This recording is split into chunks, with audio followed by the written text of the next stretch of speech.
পিরোজপুর শহরের কাপড়িয়া পট্টি থেকে 2 নারী চোরকে আটক করে পুলিশে দিয়েছে জনতা।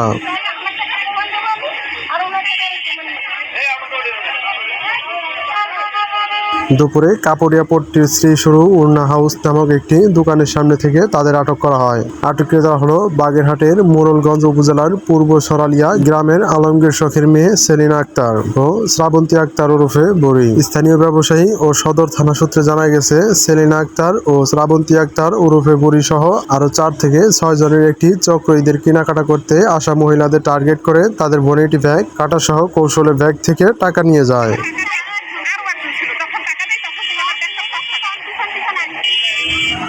দুপুরের দিকে জেলা সদরের পোরবাজারে কেনাকাটা করতে আসা রাজিয়া আক্তার নামে এক মহিলার ভ্যানিটি ব্যাগ কেটে মহিলা চোর চক্রের সদস্যরা টাকা নিয়ে যায়। পরবর্তীতে রাজিয়া আক্তার ও তার সাথে লোকজন স্থানীয় ব্যবসায়ীদের সহায়তায় চোর চক্রের সদস্য সেলিনা আক্তার ও শ্রাবন্তী আক্তার ওরফে বড়ি ধরে ফেলে। পরে খবর পেয়ে পুলিশ নিয়ে তাদের আটক করে থানায় নিয়ে যায়।